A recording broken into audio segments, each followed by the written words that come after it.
हजरत इब्राहिम के घर में दो खवातीन हैं, एक आपकी बीवी हैं, एक हजरत हाजरा है। औलाद कोई नहीं, बड़ा मेवा है मीठा। घर वही आबाद होता है जिसमें बच्चे रोते हैं, घर होता ही वो है जिसमें बच्चों की चंचनाहट होती है, भिन बनाहट होती है। हजरत इब्राहिम ने एक बच्चा रोते हुए देखा तो आंखों में आंसू आए, कहने लगे रब्बी हबली मिनस सालिहीन, या अल्लाह मुझे भी नेक औलाद अता कर दे। हजरत सारा ने सुन लिया, कहने लगी इब्राहिम शायद मेरे बतन से तो आपको नसीब नहीं, हाजरा से निकाह कर लो। नाबे हाजरा से निकाह हुआ। अल्लाह तो बड़ा बेनियाज है, रब करीम ने हजरत इस्माइल जैसा खूबसूरत बेटा अता फरमाया। बेटा काला स्याह भी हो तो सीने की ठंडक होता है, पर ये तो वो बेटा है जिसकी पेशानी में नूरे मुहम्मदी चमकता है सल्लल्लाहु अलैहि वसल्लम। हजरत सैयदना इस्माइल अली इतने खूबसूरत। अब जिस बीवी के यहाँ बेटा था, बैठना उठना भी ज्यादा उसके पास, आना जाना भी उसके पास, तवज्जो उधर हो गई। जनाबे सारा रश्क करने लगी। एक दिन कहने लगी इसे छोड़ आ जंगल में, बाद ये गैर जीजर इन मक्के के पास। भाई एक बेटा आलमे दीन बना लो। कहने लगा रोटी कहां से खाएगा? तेरे 5 बेटे हैं, को हाफिज़े कुरान बना, कहते रोटी कहां से खाएगा? वो बच्चा भी कहता है मैं कहां से खाऊंगा। हजरत इब्राहिम अलैहिस्सलाम तो चंद महीने का बच्चा छोड़ आए, तो कहां से रोटी खाई हजरत इस्माइल ने? कहां से खाई उनकी अम्मा ने रोटी? भूखे मर जाते हैं ये सारे। मैं बड़ी जिम्मेदारी से कहा करता हूं कि जितनी खूबसूरत रोटी अल्लाह करीम दीन के खादिमों को अता करता है शायद किसी और के नसीब होती हो, लेकिन हम लोग तवज्जो ही नहीं कर रहे, हमारा शौक ही नहीं बन रहा, हम ये मेहनत ही नहीं कर रहे कि कौम को मुस्तनद उलमा की जरूरत है। इलाकों के इलाके खाली हैं, इधर हमारा मिजाज ही नहीं बन रहा, तवज्जो ही नहीं दीन की खातर। और फिर चले बच्चे तो बाद की बात है ना, जो अभी खुद जवान है वो भी तो ये दुआ। एक साहब मुझे कहने लगे मैं दुआ मांग रहा हूँ अल्लाह मुझे बेटा दे तो मैं उसे दीन पे लगाऊंगा। तो मैंने कहा आप भी बूढ़े नहीं हुए, आप खुद ही लग जाएं। बेटा तो अभी आएगा तो लगेगा ना, तो आप तो इस वक्त है तो आप तो पहले लगे ना साहब। 2 घंटे तो निकाल के आए, दीन सीखने को काफी है। आप इतनी लंबी सोच रहे हैं कि बच्चा आएगा तो बड़ा होगा तो वो जाएगा तो देखी जाएगी, अभी तो आप हैं तो आप तो आओ। हजरत इब्राहिम ने बच्चा वहां छोड़ा। यहां से जो उम्रा करने लोग जाते हैं ना, जो हज करने जाते हैं, उनको पता है कि वहां दुनिया की हर नेमत मिलती है, फिर भी डबल ट्रिपल पैसे लोग जेबों में डाल के जाते हैं। हजरत इब्राहिम जब वहां लेके गए तो कोई इंसान नहीं था, पानी का कतरा नहीं था, 2 किलो खजूरें, एक मशकीजा। बीवी को थमाया। हमारे घर में हजारों चीजें पड़ी हैं, लेकिन वो जो तवक्कुल है ना वो खत्म हो गया है। अल्लाह देगा, हलाल हलाल पे कनात करे, जायज जायज पे भरोसा करे, रब करीम अता करने वाला है, वो मिजाज खत्म हो गया। हजरत सैयदना इब्राहिम अलैहिस्सलाम 2 किलो खजूरें, एक मिशकीजा पानी का दे करके, और वहां बिठाया आपने अपने बच्चे को और अपनी ज़ौजा जनाबे हाजरा को, और बिठा करके ये वापस पलटने लगे तो हजरत हाजरा सलामुल्लाह अलैहा ने आवाज दी, कहा इब्राहिम किसके सहारे पे छोड़ के जा रहे हैं? जहां आबे जमजम का कुआं है ना, जो लोग गए हैं जिन्होंने सफा मरवा की सही की है, सफा मरवा से बाहर निकले ना, सरकार की विलादत का मकाम है, उस जगह पे आबे जमजम का कुआं था। वहां हजरत सैयदना हाजरा को बिठाया, कोई चीज नहीं, कोई दरख्त नहीं, कोई खेत नहीं, कोई पानी नहीं, कोई कुआं नहीं, वहां बिठाया और बिठा करके निकलने लगे तो जनाबे हाजरा फरमाने लगी इब्राहिम किसके सहारे पे छोड़ के जा रहे हो? कहने लगे अल्लाह के सहारे पे। तो पाकबाज बीबी ने एक लफ्ज पूछा, कहा इब्राहिम ये मेरे रब का हुक्म है? ये मेरे बस जिनका अकीदा तौहीद मजबूत हो उनके लिए एक जुमला काफी होता है, ये मेरे अल्लाह का हुक्म है? तो जनाब इब्राहिम अलैहिस्सलाम फरमाने लगे हाजरा हाँ रब का हुक्म है। जब ये लफ्ज कहे तो चाहिए था ना हजरत इब्राहिम तसल्ली देते, तो बीबी साहबा तसल्ली देने लगी, अर्ज करने लगी इब्राहिम अगर अल्लाह का हुक्म है तो फिर आप हमारी फिक्र ना करना, अगर ये रब का हुक्म है तो फिर हमारी फिक्र ना करना, जिस रब ने हमें यहां तक पहुंचाया है वो हमें कभी भी जाया नहीं फरमाएगा, फिर फिक्र ना करना। हजरत इब्राहिम आ गए, बात आपने सुनी हुई है, इशारा करना मकसूद है। 13 साल में चले मान भी लिया जाए बाज रिवायात की रोशनी में कि आते जाते भी रहे, लेकिन मुकम्मल देखभाल अपने बच्चे की परवरिश में पूरा हजरत इब्राहिम अलैहिस्सलाम का किरदार, सारा किरदार माँ का था। मैं जब खवातीन के बारे में कोई बात करता हूँ तो मैं आपको अक्सर कहता हूँ कि ये सिर्फ बीवी के लिए हुक्म नहीं होता, ये ट्रेनिंग बेटी को देनी है और बहन को देनी है। ये तरबियत करें अपने घर में।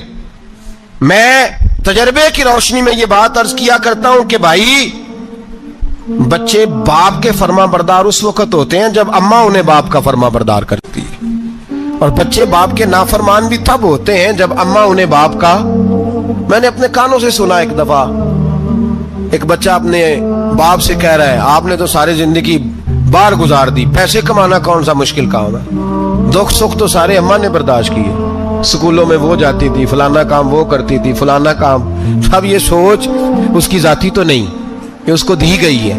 और अगर उसको ये सोच दे दी जाए कि अम्मा कहे कि मैं तो अपनों में रही सारी जिंदगी, मैंने तो अपनों में वक्त गुजारा, और तेरा बाप तो कई दफा जनाजे भी नहीं पढ़ सका, उसने तो माँ बाप ऐसे दफन कर दिए, वो अगर ये सोच फराहम करे तो फिर बच्चा बाप का फर्मा बरदार होता है। और ये वाली रिवायतें हम बीवी को सुनाते हैं, हालांकि किसको सुनानी चाहिए?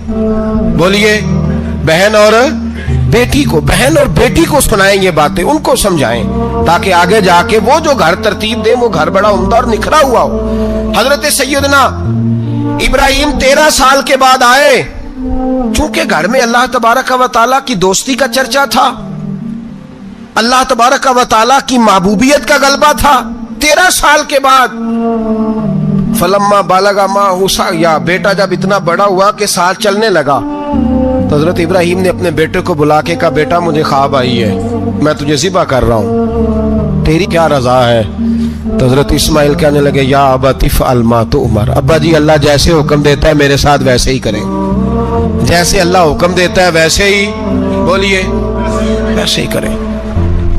हजरत हाजरा को कहा कि एक दोस्त ने दावत की है तो वहां जा रहे हैं, बीबी मुतमईन है, तफसीलात की जरूरत नहीं, खत्म बात, एतबार है, मुतमईन हो गई।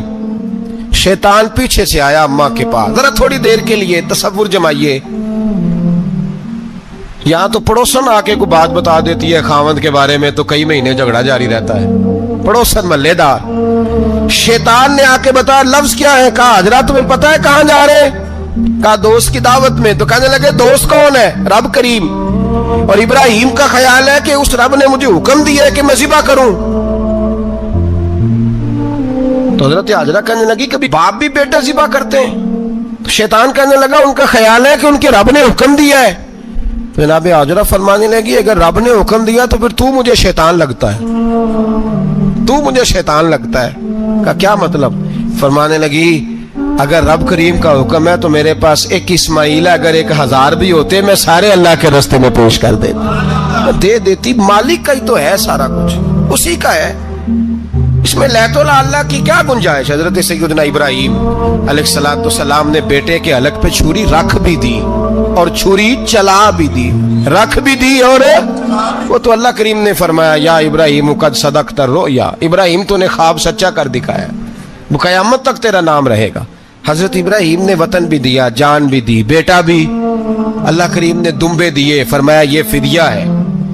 अब ये कुर्बानी कयामत तक हजरत इब्राहिम के तरीके के मुताबिक जारी है। हजरत इब्राहिम बहुत बड़े मेहमान नवाज थे, बहुत बड़े। आप जब मिस्र में कयाम था तो बड़े बड़े लंबे चौड़े लंगर पकते थे, लोग आया जाया करते थे, बड़ा तफसील के साथ खाना होता था। मेहमान नवाजी आपकी खास सिफत मुबारक है। हमारे यहाँ भी मेहमान नवाजी होती है अमीरों की, बल्कि अब तो मेहमान नवाजी इस तरह की है कि कल तेरी मेरे पास दावत है और परसों मेरी तेरे पास है। वही अमीरों में वो चक्कर रहता है, पार्टियां दोस्त एक दूसरे को डालते हैं, तेरी तरफ पार्टी तेरी तरफ। और इसी अंदाज में अब ये ईद आएगी ना, टिक्का पार्टियां होंगी जगह जगह, और लोग सवाल पूछने लगे अभी से, कहते हैं कुर्बानी का कितना गोश्त घर रखना जायज है? कुर्बानी का कितना गोश्त घर रखना जायज है? सारा ही जी, हाँ, इसलिए फ्रीजर ले ले, फ्रिज से नहीं काम चलेगा, सारा ही जायज घर रखना, सारा ही जायज है, रख लें। और खुदा के बंदे, कुर्बानी वो बंदा देता है जो सारा साल ही गोश्त खाता है, सही कह रहा हूं? कुर्बानी साहिब निसाब, साहिब इस्तिताअत बंदा देता है ना, तो वो सारा साल ही गोश्त تو سارا گھر میں رکھنا بھی جائز ہے، لیکن سارا دے دینا بھی، تو جو آ رہی ہے اس پہ کیوں توجہ کرتے ہو؟ جو دوسرا جائز ہے اس پہ کیوں نہیں عمل کرتے؟ سارا تقسیم کر دیں، بات ختم ہوئی۔ یقین کریں محرم میں جا کے دوست ٹیلی فون کر کے سوال پوچھتے ہیں، کہتے ہیں صاحب سنا ہے قربانی کا گوشت محرم میں کھانا جائز نہیں۔ میں کہ نہیں، ربیع الاول چ بھی جائز جے، رجب رمضان تک کھاؤ، کوئی بندہ نہیں منع کرتا، اس لیے کہ کسی کو دینا تو پسند ہی نہیں، یا پھر اس میں سے جو خاص خاص چیزیں ہیں وہ اپنی فریج میں اور باقی جو ہے وہ دوسروں کے لیے۔ یہ کیا طریقہ ہے ہمارا؟ قربانی اسلام کا ایک خوبصورت ترین عمل ہے، یہ محبوب ترین عبادت ہے اللہ تعالیٰ کی۔ قربانی اپنی فضیلت کے لحاظ سے، عظمت کے لحاظ سے، اپنی بلندیوں کے لحاظ سے دین میں بڑا مقام رکھتی ہے، لیکن ہر چیز کا رنگ روپ بدل دیا جاتا ہے نا، چونکہ قربانی چلی آ رہی تھی حضرت ابراہیم خلیل اللہ علیہ السلام سے، تو اہل عرب جو تھے مشرکین مکہ قربانی کا تعارف وہ بھی رکھتے تھے، پر وہ قربانی کی حقیقت کو، قربانی کی حکمت کو، قربانی کے حسن کو، قربانی سے پھوٹنے والی روشنی کو سمجھنے سے ناآشنا تھے۔ وہ کیا کرتے تھے کہ جب وہ کوئی قربانی کا جانور ذبح کرتے تو اس کا جو خون ہوتا وہ بیت اللہ شریف کی دیواروں کے ساتھ مل دیتے۔ قربانی کے جانور کا جو گوشت ہوتا وہ لا کے بتوں کے سامنے رکھتے کہ یہ خون کعبے کی دیوار سے خون ملنے سے اور بتوں کے آگے گوشت رکھنے سے شاید ہماری قبولیت ہو جائے گی، ہم نے جانور ذبح کیا ہے۔ کمال ہے میرے رب کریم کی کتاب کا انداز بھی۔ قرآن مجید مختصر الفاظ کے اندر، مختصر جملوں کے اندر، اجمال کے اندر اتنی بڑی تفصیل بیان کر دیتا ہے کہ انسان کے ذہن کے، دل کے، دماغ کے دریچے کھل جاتے ہیں۔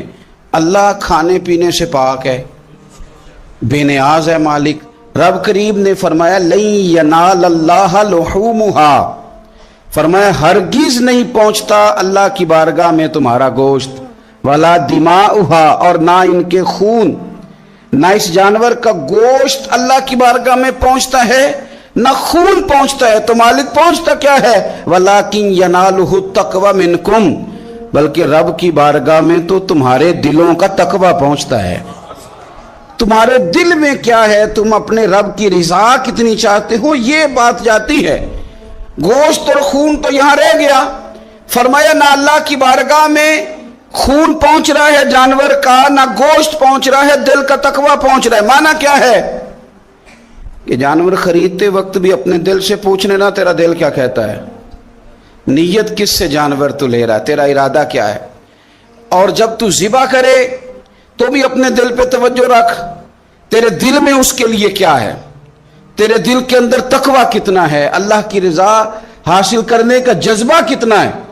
اور جب تو اس کا گوشت بانٹے تو پھر بھی تیری نظر آنے والے بندے پر نہیں ہونی چاہیے، جس گھر میں گوشت جا رہا ہے اس گھر پر تیری نظر نہیں ہونی چاہیے، بلکہ تیری نظر تو رب کی رضا پہ رہنی چاہیے۔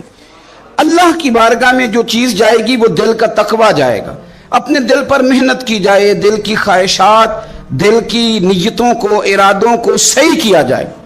ایک آیت نے سارا فلسفہ بیان کر دیا کہ نہ وہاں خون جاتا ہے نہ گوشت جاتا ہے، وہاں تو تمہارے دل کا تقوی جاتا ہے، تو جس چیز نے وہاں جانا ہے اس پر زیادہ توجہ ہونی چاہیے تھی، اس کا زیادہ خیال ہونا چاہیے تھا۔ یہ فلسفہ ہے قربانی کا کہ آپ کی نیت کیا ہے، کسی کام کے لیے آپ کا ارادہ کیا ہے۔ ہمارے ہاں قربانی کے ساتھ جس طرح جانور منسلک ہے نا، کہ قربانی میں جانور ہونا بڑا ضروری ہے اور قربانی کے لیے پیسے ہونا بڑا ضروری ہے، اسی طرح قربانی کے اس سارے سیزن کے اندر کسائی کا بھی بڑا رول ہے، اس کا بھی ایک بڑا کردار ہے، وہ بھی بڑی اہمیت کی حامل پرسنالٹی ہے ان دنوں میں، اور پہلے سے بڑے سارے معاملات ہیں، اور اس دن کسائیوں کے جو معاملات ہیں ان کی جو بھاگ دوڑ ہے وہ بھی ایک پوری داستان ہے، چونکہ بہت ساری جگہوں پہ انہوں نے جانا ہوتا ہے، اور جہاں وہ بیٹھے ہوتے ہیں ان کو بھی کافی جلدی ہوتی ہے کہ جلدی سے جانور ذبح ہو جائے، جلدی سے گوشت بن جائے، اور جس جگہ انہوں نے بعد میں جانا ہوتا ہے ان کے بھی 15 فون آ چکے ہوتے ہیں، تو وہ جو خاص اسلام حکم دیتا ہے اس موقع پر اور نبی پاک علیہ السلام کی جو خاص نصیحتیں ہیں اور حضور نے جو خاص احتیاطیں بتائی ہیں وہ احتیاطیں پوری نہیں ہوتی. دیکھیں آپ اس فلسفے کو سمجھیں کہ قربانی کی تعریف یہ ہے کہ مخصوص جانور مخصوص وقت میں اللہ کی رضا کے لیے ذبح کرنا ہے، اللہ کی رضا کے لیے. اب یہ نہیں ہے کہ آپ نے فٹافٹ آؤ دیکھا نہ تاؤ دیکھا، جس طرح کی چھری آپ کو مل گئی جس طرح ہو سکا بس اس کو مار دینا ہے. اسے ذبح کرنا ہے اور اچھے طریقے سے کرنا ہے. یہ حدیث آپ کو سیاستہ میں ملے گی، مسلم شریف میں ملے گی، ابو داؤد شریف میں ملے گی. حضرت شداد بن اوس رضی اللہ تعالیٰ عنہ حدیث کے راوی ہیں. نبی پاک صلی اللہ تعالیٰ علیہ وسلم نے فرمایا احسان کرنا اللہ نے فرض کیا ہے ہر چیز پر. مالک نے ہر چیز پر احسان کرنا فرض کیا ہے. تو فرمایا جب تم ذبح کرو تو اچھے طریقے کے ساتھ ذبح کرو، چھری کو تیز کرو، اور فرمایا ذبح ہونے والے جانور کو آرام پہنچاؤ. اچھے طریقے سے ذبح کرو، چھری تیز ہو، اسے آرام ہو، اسے تکلیف نہ پہنچاؤ. اچھے طریقے سے ذبح کرو، اسے ٹھنڈا ہو لینے دو، پھر اس کی کھال اتاری جائے، تھوڑی احتیاط کی جائے، اچھے طریقے سے چیزوں کو لیا جائے. آپ دیکھیے حضور ایک بات کرتے ہیں لیکن سوچ کے دھارے بدل کے رکھ دیتے ہیں. رسول کریم صلی اللہ تعالی وسلم گزر رہے تھے تو ایک شخص نے بکری کے پہلو پر پیر رکھا ہوا تھا اور وہ چھری تیز کر رہا تھا. یعنی بکری کو اس نے گرایا ہوا ہے، لٹایا ہوا ہے اور پہلو پر پیر رکھا ہوا ہے اور ساتھ ساتھ وہ چھری تیز کر رہا ہے. اور نبی پاک صلی اللہ تعالی علیہ وسلم نے کیا خوبصورت بات ارشاد فرمائی. حضور علیہ السلام فرمانے لگے تم اسے 2 موتیں دینا چاہتے ہو، دوہری تکلیف میں گویا تم مبتلا کرنا چاہتے ہو، اس کے سامنے ہی تم چھریاں تیز کر رہے. حضور فرمانے لگے 2 موتیں دینا چاہتے ہو، چاہیے تھا کہ پہلے سے یہ سارے اوزار تمہارے تیار ہوتے تو اس دن کسی ایمرجنسی کا شکار نہ ہو. 3 دن شریعت نے اسی لیے تو رکھے تھے، اسی لیے تو وقت رکھا تھا. آپ اس طرح کا کوئی ماحول نہ بنائیں جس سے جانور کو بھی تکلیف ہو، اذیت ہو. میں نے کہا کہ میرے کریم فرماتے ہیں رب نے ہر چیز پر احسان کرنا فرض کیا ہے. اچھے طریقے سے ذبح کریں، چھری کو تیز کریں، جانور کو آرام پہنچائیں. لیکن دکھ کی بات یہ ہے کہ ہم ایک دوسرے کا ساتھ نہیں دیتے. مقروض ذہنی اذیت کا شکار ہے. 3 دن ہے نا عید کے، تو ایک جوڑے سے بھی گزارے جا سکتے ہیں، ایک سے بھی. اکثر لوگ تو ویسے ہی عید کی نماز پڑھ کے سو جاتے ہیں اور جو بیدار بھی ہیں وہ بھی کپڑے بدل کر کے جانور کے ذبح میں مشغول ہیں. ہم نے اس عید پہ کوشش کرنی ہے کہ ہماری گلی میں، ہمارے محلے میں، ہمارے دائیں بائیں تھوڑا سفر کریں، بچوں کو دیکھیں، سرکاری سکول سے نکلتے بچوں کو دیکھیں، مساجد مدارس سے نکلتے بچوں کو دیکھیں. ہم نہ ایک 2 کا ساتھ دیں. میں نے جمعے میں امیر لوگوں سے کہا تھا کہ قربانیاں کرنی تو ہے ہی، تو تم تو سارا سال گوشت کھاتے ہو. کیا آپ کو بتاؤں کہ ہم اس وطن میں رہتے ہیں یہاں فریج اور فریزر بڑی عید سے پہلے زیادہ بکتے ہیں. فریج نہیں لے آؤ، بڑی لے آؤ، چونکہ گوشت سیو کرنا ہے، سارا سال بھی تو ملتا ہے نا امیروں. میں نے تو کہا تھا اس گاؤں میں لے جاؤ جہاں قربانی کوئی نہیں کر رہا، ذبح ہی وہاں جا کے کر لو. تھوڑی سی گنجائش بنائیں اپنے دلوں میں. یہ ضروری نہیں کہ سامنے والا آپ کا شکریہ بھی ادا کرے، اپنے گھروں میں تھوڑا حوصلہ قناعت لائیں. حضرت عائشہ صدیقہ رضی اللہ تعالیٰ عنہ فرماتی ہیں ایسا نہیں تھا کہ ہمارے گھر کے اندر مال نہیں آتا تھا، اللہ کے فضل سے بڑا کچھ آتا تھا، لیکن فرماتی ہیں ہم اثار کر دیا کرتے تھے. حضور کا مزاج اثار کر دینے کا ہے. یاد رکھنا شمع سے اگر کئی شمعیں جل جائیں تو اس کی روشنی میں کبھی کمی نہیں آتی. ہزاروں دیے بھی جل جائیں تو یہ دیے ماند نہیں پڑتے.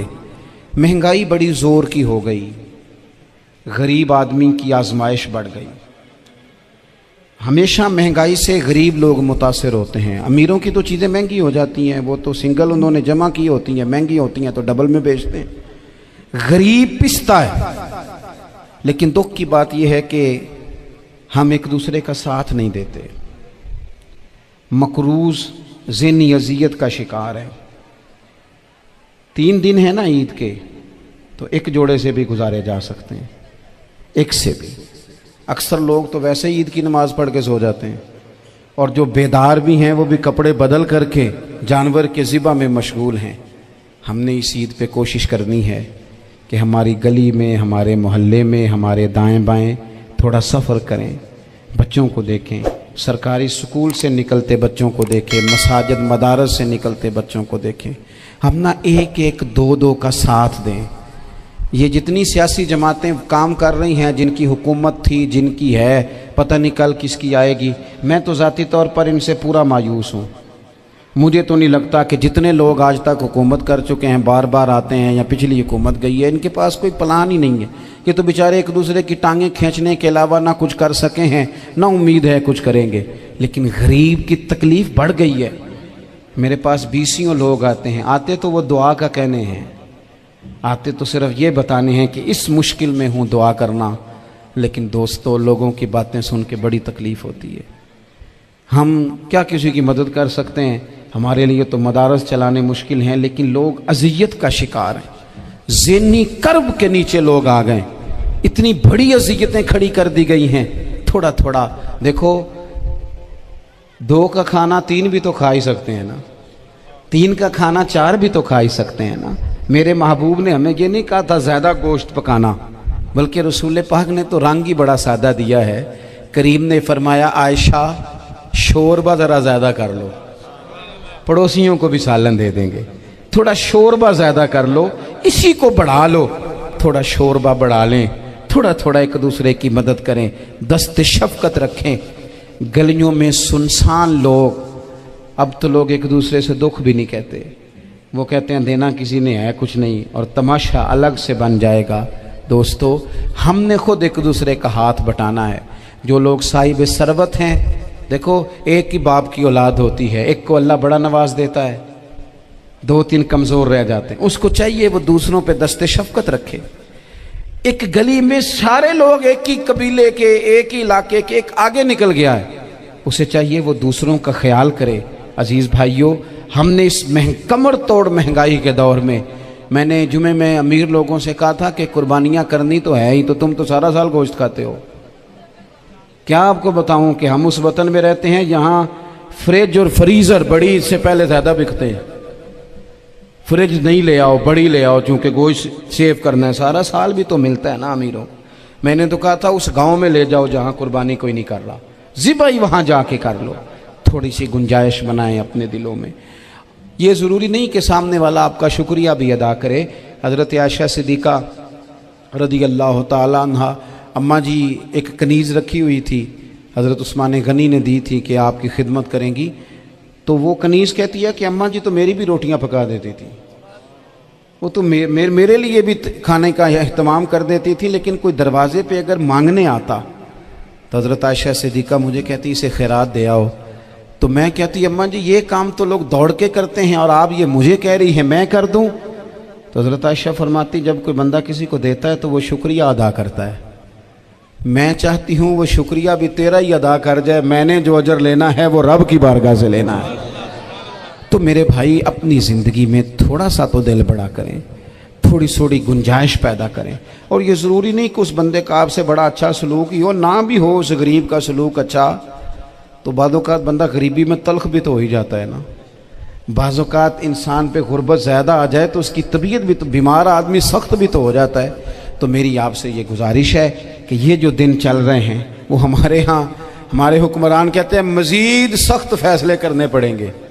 वो मैंने कहा तुम्हारे लिए तो आसान है, इसलिए कि तुम तो जिस दफ्तर में बैठ के फ़ैसला करते हो उसकी तो बत्ती कोई नहीं जाती, तुम्हें क्या पता हो, वहाँ तो एसी भी 1 मिनट के लिए बंद नहीं होता।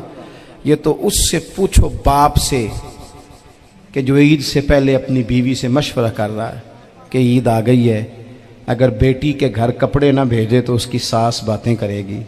ये छोटी ईद गुजरी थी ना, तो हमारे यहाँ कुछ लोग समझते हैं कि सखावत सिर्फ रमज़ान में ही करनी है, और रमज़ान में सवाब ज़्यादा है, वरना राशन वंडन वाले और लोग को ईदों बाद भी भूख लग दीजिए, ईद के बाद भी उसी तरह ही गरीब के साथ पेट होता है, लेकिन तवज्जो नहीं। एक तो ज़ौक़ इल्म पैदा करें, एक अपने घर में इत्मीनान का माहौल लाएं। तीसरी गुजारिश ये है कि महंगाई और सख्ती के इस दौर में अपने मुसलमान भाइयों का, अजीज़ों का, अहले मोहल्ला का हाथ बटाएं, प्यार करें। तो मेरे अजीज़, अगर लोगों को मसाइल का पता चले तो सैकड़ों घर बच जाएं तबाह होने से, बड़े बड़े घर बच जाएं, लेकिन मसाइल नहीं आते। मेरे पास مسئلہ پوچھنے کے لیے کچھ لوگ آ گئے تو 4-5 سال کا بچہ بھی تھا جس کے والد نے غصے میں اپنی بیوی کو 3 طلاقیں دی تھی. تو چھوٹا سا بچہ، کپڑے بھی پھٹے پرانے، اور حالت بتا رہی تھی کہ غریبی ہے. تو جب میں نے مسئلہ بتایا کہ 3 طلاقیں ہو گئی ہیں تو واپس جانے لگے. تو بچہ مجھ سے کہتا ہے، دیہاتی آدمی تو کہنے لگا، مولوی صاحب میری اماں تے نانی کہنی اسن پوچھ کے آئی آپ کہ ہن اسی لہدا ہی رہنا ہے. تو اس بچے کی نونہال کی وہ کیفیت دیکھی تو میں رو پڑا. میں نے کہا یار یہ بچہ بیچارہ ماں باپ کے ہوتے ہوئے یہ یتیموں جیسی زندگی گزارے گا کیونکہ باپ نے طلاق دے دی. کس طرح مسائل نہیں بتائے لوگوں کو، تعلیم سے آگاہی نہیں کیا. اور اس میں بہت بڑا ظلم ہے ان لوگوں کا بھی جو جنازے پہ کھڑے ہو کے تو کہہ دیتے ہیں، میری طرح کے لوگ اچھے علماء کی بات نہیں کرتا، وہ کہہ دیتے ہیں دیکھو جن لوگوں کو جنازہ نہیں آتا. بھئی آپ نے کس دن عشاء کے بعد کلاس لگائی تھی جنازہ سکھانے کی؟ یہ تو آپ نے کہہ دیا لوگوں کو قرآن جی ٹھیک نہیں آتا.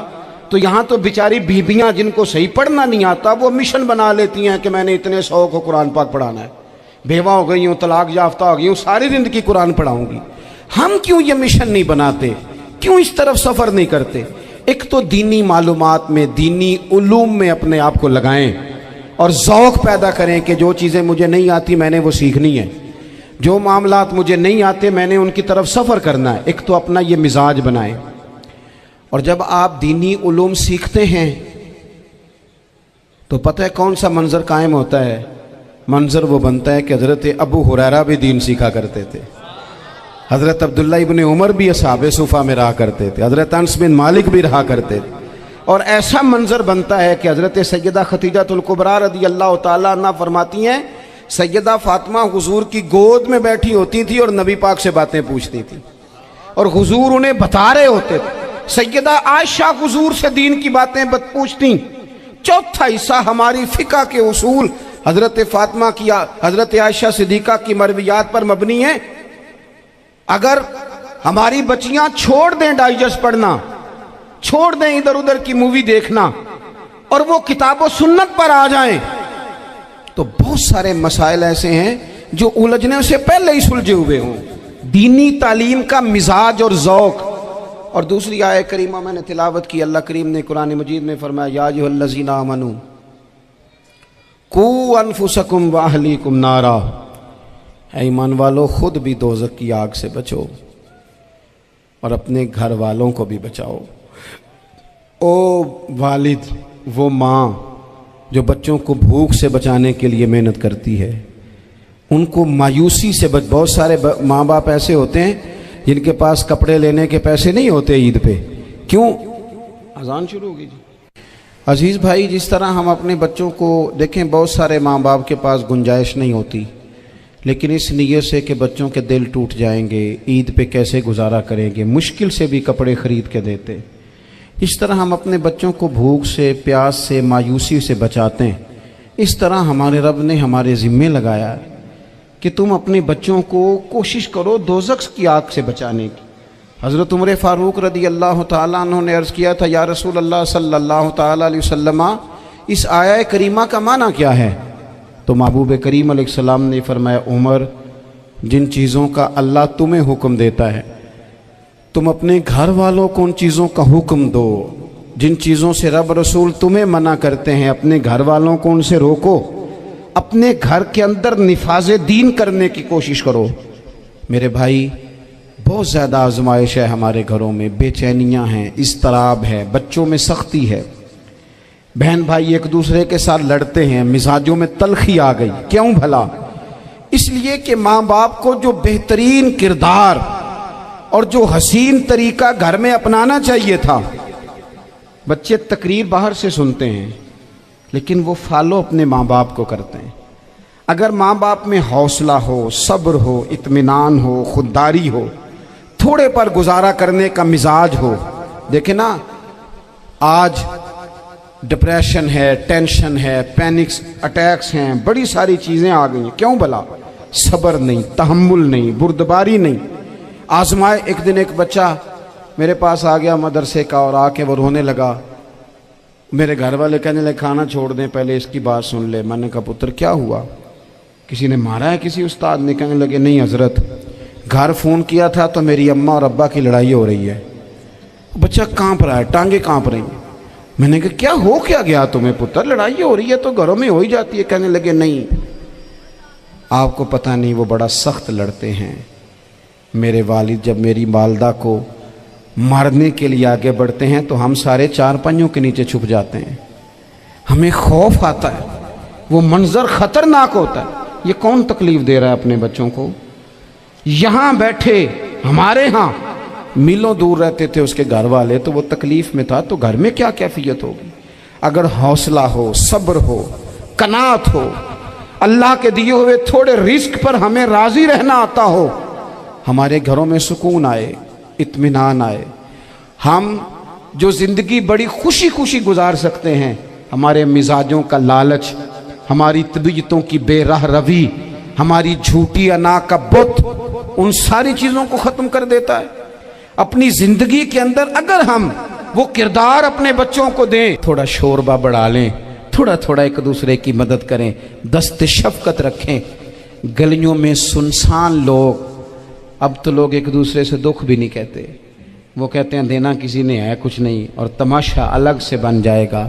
दोस्तों, हमने खुद एक दूसरे का हाथ बटाना है। जो लोग साहिब सरबत हैं, देखो एक ही बाप की औलाद होती है, एक को अल्लाह बड़ा नवाज देता है, दो तीन कमज़ोर रह जाते हैं, उसको चाहिए वो दूसरों पे दस्ते शफ़क़त रखे। एक गली में सारे लोग एक ही कबीले के, एक ही इलाके के, एक आगे निकल गया है, उसे चाहिए वो दूसरों का ख्याल करे। अजीज़ भाइयों, हमने इस कमर तोड़ महंगाई के दौर में, मैंने जुमे में अमीर लोगों से कहा था कि कुर्बानियाँ करनी तो है ही, तो तुम तो सारा साल गोश्त खाते हो। क्या आपको बताऊं कि हम उस वतन में रहते हैं जहाँ फ्रिज और फ्रीज़र बड़ी इससे पहले ज़्यादा बिकते हैं। फ्रिज नहीं ले आओ, बड़ी ले आओ, चूँकि गोश्त सेव करना है, सारा साल भी तो मिलता है ना अमीरों। मैंने तो कहा था उस गांव में ले जाओ जहाँ कुर्बानी कोई नहीं कर रहा, ज़िबाई वहाँ जाके कर लो। थोड़ी सी गुंजाइश बनाएं अपने दिलों में। ये ज़रूरी नहीं कि सामने वाला आपका शुक्रिया भी अदा करे। हज़रत आयशा सिद्दीक़ा रज़ी अल्लाह ताला अन्हा, अम्मा जी एक कनीज़ रखी हुई थी, हज़रत उस्मान गनी ने दी थी कि आपकी खिदमत करेंगी। तो वो कनीज़ कहती है कि अम्मा जी तो मेरी भी रोटियां पका देती थी, वो तो मेरे लिए भी खाने का एहतमाम कर देती थी, लेकिन कोई दरवाज़े पे अगर मांगने आता तो हज़रत आयशा सिद्दीक़ा मुझे कहती इसे खैरात दे आओ। तो मैं कहती अम्मा जी ये काम तो लोग दौड़ के करते हैं और आप ये मुझे कह रही है मैं कर दूं? तो हज़रत आयशा फरमाती जब कोई बंदा किसी को देता है तो वो शुक्रिया अदा करता है। मैं चाहती हूँ वो शुक्रिया भी तेरा ही अदा कर जाए, मैंने जो अजर लेना है वो रब की बारगाह से लेना है। तो मेरे भाई अपनी ज़िंदगी में थोड़ा सा तो दिल बड़ा करें, थोड़ी थोड़ी गुंजाइश पैदा करें। और ये ज़रूरी नहीं कि उस बंदे का आपसे बड़ा अच्छा सलूक ही हो, ना भी हो उस गरीब का सलूक अच्छा, तो बाज़-औक़ात बंदा गरीबी में तल्ख भी तो हो ही जाता है ना। बाज़-औक़ात इंसान पे गुर्बत ज़्यादा आ जाए तो उसकी तबीयत भी तो, बीमार आदमी सख्त भी तो हो जाता है। तो मेरी आपसे ये गुजारिश है कि ये जो दिन चल रहे हैं वो हमारे यहाँ हमारे हुक्मरान कहते हैं मज़ीद सख्त फ़ैसले करने पड़ेंगे। वो मैंने कहा तुम्हारे लिए तो आसान है, इसलिए कि तुम तो जिस दफ्तर में बैठ के फ़ैसला करते हो उसकी तो बत्ती कोई नहीं जाती, तुम्हें क्या पता हो, वहाँ तो एसी भी एक मिनट के लिए बंद नहीं होता। ये तो उससे पूछो बाप से कि जो ईद से पहले अपनी बीवी से मशवरा कर रहा है कि ईद आ गई है, अगर बेटी के घर कपड़े ना भेजे तो उसकी सास बातें करेगी। ये छोटी ईद गुजरी थी ना, तो हमारे यहाँ कुछ लोग समझते हैं कि सखावत सिर्फ रमज़ान में ही करनी है और रमज़ान में सवाब ज़्यादा है, वरना राशन वंडन वाले और लोग को ईदों बाद भी भूख लग दीजिए, ईद के बाद भी उसी तरह ही गरीब के साथ पेट होता है, लेकिन तवज्जो नहीं। एक तो ज़ौक़ इल्म पैदा करें, एक अपने घर में इत्मीनान का माहौल लाएं। तीसरी गुजारिश ये है कि महंगाई और सख्ती के इस दौर में अपने मुसलमान भाइयों का, अजीज़ों का, अहले मोहल्ला का हाथ बटाएं, प्यार करें। तो मेरे अजीज़, अगर लोगों को मसाइल का पता चले तो सैकड़ों घर बच जाएं तबाह होने से, बड़े बड़े घर बच जाएं, लेकिन मसाइल नहीं आते। मेरे पास मसला पूछने के लिए कुछ लोग आ गए तो 4-5 साल का बच्चा भी था जिसके वालिद ने गुस्से में अपनी बीवी को 3 तलाकें दी थी। तो छोटा सा बच्चा, कपड़े भी फटे पुराने, और हालत बता रही थी कि गरीबी है। تو جب میں نے مسئلہ بتایا کہ 3 طلاقیں ہو گئی ہیں تو واپس جانے لگے، تو بچہ مجھ سے کہتا ہے دیہاتی آدمی، تو کہنے لگا مولوی صاحب میری اماں تے نانی کہنی اسن پوچھ کے آئی آپ کہ ہن اسی لہدا لہدا ہی رہنا ہے۔ تو اس بچے کی نونہال کی وہ کیفیت دیکھی تو میں رو پڑا۔ میں نے کہا یار یہ بچہ بیچارہ ماں باپ کے ہوتے ہوئے یہ یتیموں جیسی زندگی گزارے گا کیونکہ باپ نے طلاق دے دی؟ کس طرح مسائل نہیں بتائے لوگوں کو، تعلیم سے آگاہی نہیں کیا۔ اور اس میں بہت بڑا ظلم ہے ان لوگوں کا بھی جو جنازے پہ کھڑے ہو کے تو کہہ دیتے ہیں میری طرح کے لوگ اچھے علماء کی بات نہیں کرتا، وہ کہہ دیتے ہیں دیکھو جن لوگوں کو جنازہ نہیں آتا، بھئی آپ نے کس دن عشاء کے بعد کلاس لگائی تھی جنازہ سکھانے کی؟ یہ تو آپ نے کہہ دیا لوگوں کو قرآن جی ٹھیک نہیں آتا، تو یہاں تو بیچاری بیبیاں جن کو صحیح پڑھنا نہیں آتا وہ مشن بنا لیتی ہیں کہ میں نے اتنے 100 کو قرآن پاک پڑھانا ہے، بیوہ ہو گئی ہوں، طلاق یافتہ ہو گئی ہوں، ساری زندگی قرآن پڑھاؤں گی۔ ہم کیوں یہ مشن نہیں بناتے؟ کیوں اس طرف سفر نہیں کرتے؟ ایک تو دینی معلومات میں، دینی علوم میں اپنے آپ کو لگائیں اور ذوق پیدا کریں کہ جو چیزیں مجھے نہیں آتی میں نے وہ سیکھنی ہے، جو معاملات مجھے نہیں آتے میں نے ان کی طرف سفر کرنا ہے۔ ایک تو اپنا یہ مزاج بنائیں، اور جب آپ دینی علوم سیکھتے ہیں تو پتہ ہے کون سا منظر قائم ہوتا ہے؟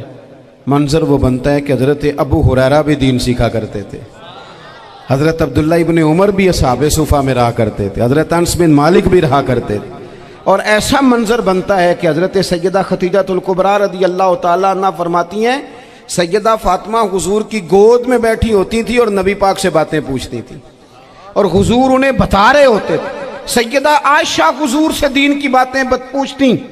چوتھا حصہ ہماری فقہ کے اصول حضرت فاطمہ کی، حضرت عائشہ صدیقہ کی مرویات پر مبنی ہیں۔ اگر ہماری بچیاں چھوڑ دیں ڈائجسٹ پڑھنا، چھوڑ دیں ادھر ادھر کی مووی دیکھنا اور وہ کتاب و سنت پر آ جائیں تو بہت سارے مسائل ایسے ہیں جو الجھنے سے پہلے ہی سلجھے ہوئے ہوں۔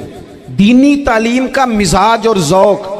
اور دوسری آیہ کریمہ میں نے تلاوت کی، اللہ کریم نے قرآن مجید میں فرمایا یا ایھا الذین آمنوا قوا انفسکم واہلیکم نارا، اے ایمان والو خود بھی دوزخ کی آگ سے بچو اور اپنے گھر والوں کو بھی بچاؤ۔